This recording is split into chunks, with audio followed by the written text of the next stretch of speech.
Welcome back, guys. Today we're going to do a little more serious video, the 10 best things to do on the water in Bimini, Bahamas. And that's right, some of you are probably thinking right now, well, where's Bimini? Well, Bimini is the closest Bahamian island to the mainland U.S. At only about 60 miles, it really gives boaters a lot of options to get there. Heck, even kayak guy can see the light in his eyes now, thinking he can take his kayak over there. And I've actually heard stories of guys doing this, so it is completely possible, even though I don't recommend it.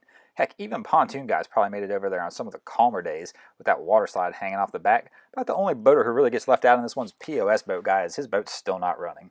Bimini's got a lot of cool things going on. One of the biggest things that happens over there every year is spring break, guys. This is one of the college hotspots that a lot of people haven't heard of, and it's a nice, well-kept secret. You can catch a quick ferry ride or a short plane ride over there and be in the Bahamas having one of the best party times of your life.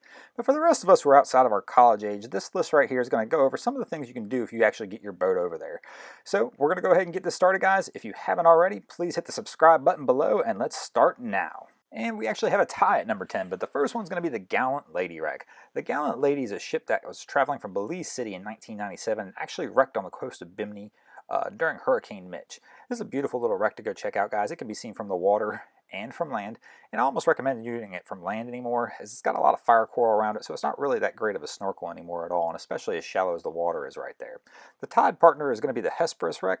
The Hesperus wreck's in a little bit deeper water. It is just north of Bimini. It is a cement barge that sunk with its cargo intact. This wreck is really famous for having lots of sharks and wildlife around it. It's also considered turtle wreck, as it's known to have turtles around it as well. It's a little more difficult to snorkel, but great for scuba diving. Number 9 is going to be the Bimini Road. Some people call this the Road to Atlantis. It is an area just off of Three Sisters Rocks that actually just has this wonderful view of a lot of different flat stones on the ground that looks like almost like it was a human man-made thing. A lot of people call this the Road to Atlantis, and it's definitely worth checking out as well. Number 8 on our list, guys, is going to be Gun Cay. Gun Cay is a unique spot. It's got a lighthouse that was built in 1836 and several abandoned buildings from when the lighthouse keepers were still there. This island does have a small dock that is approachable still, but you do need to approach it with caution because it is starting to kind of fall apart. But guys, this is an excellent spot to go hang out for several hours on a day and just really explore and get to look around the island and see what's still left out there.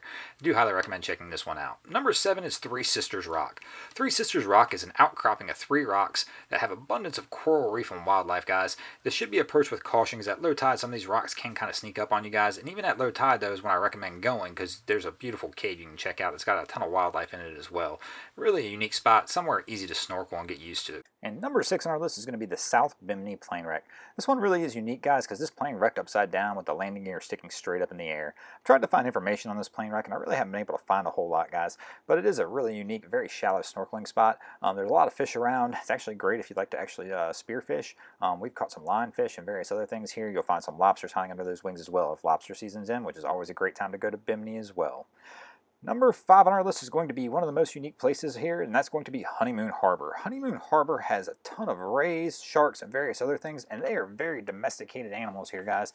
Even though it still is in the wild, but they are very used to dealing with humans and being fed straight from your hand.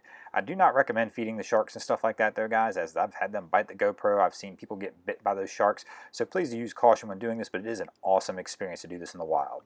Number 4 on our list, guys, is going to be the runway plane wreck. Bimini's runway plane wreck crashed right off the runway of the Bimini airport, easily identified. You'll see a white boat wrecked up on shore as you're approaching this, guys. It is an extremely shallow approach. I do recommend coming into this one on an incoming tide. You'll see both the plane's engines have actually wrecked right off the front of the plane. It makes for a very unique snorkel experience here. Lots of rumors about this one. Apparently there was 12 passengers on board, and apparently all 12 perished. There are lots of starfish and other things around this as well. Number 3 on our list is going to be Cat Cay Sandbar. This is some of the most beautiful water I've ever seen in the Bahamas, guys. It's just off the runway of Cat Cay, which is located about 15 miles south of Bimini. I highly recommend going down there and checking this out. Watch the approach on this one as well. It is shallow once again, and they have put up a sign now, I believe, that says no trespassing, so you might get ran off, but still worth the risk of going over there and just taking a quick look. Number 2 on our list, guys, is going to be the SAPONA shipwreck. This is probably the most famous thing in Bimini. It is a concrete ship that was commissioned during World War I when steel was in short supply. They actually did not finish the ship before the war ended, so it was actually sold for scrap. Later it was bought in about 1924 by Bruce Bethel, who was known as the Rum King of the Bahamas, and he used this as a floating warehouse for rum during the Prohibition days in the U.S., where he would keep it basically that 60 miles off the coast of the U.S., and they would smuggle this rum right into the States. Beautiful place to snorkel, hang out. There is a little ladder there you can get up, and a lot of people like to jump off this thing. It's always funny to see people get up there because it's a lot higher than it looks. And number one on our list, guys, is one of the lesser known things in Bimini. That is Great Isaac's Cay. It is located 20 miles north of Bimini. It has a beautiful lighthouse that was erected in 1859.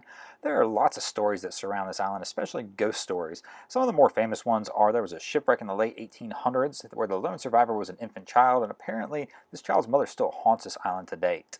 Also, during the construction of the lighthouse, one of the crew workers fell off a barge and was eaten by sharks, and it's also apparently said that this person can be seen on the island as well during full moons. Worst ones probably is in 1969, the two lighthouse keepers who actually attended the lighthouse just disappeared without a sight. They showed up with supplies to the island and nobody was there. The lighthouse has since been automated and the island has remained uninhabited since then. It is open to the public. You are allowed to go here, guys. The lighthouse you can climb up into and get one of the most spectacular views in the Bahamas. Guys, I appreciate you watching. If you haven't already, please go ahead and subscribe below, and we're going to get back to the fun videos next week. Thanks.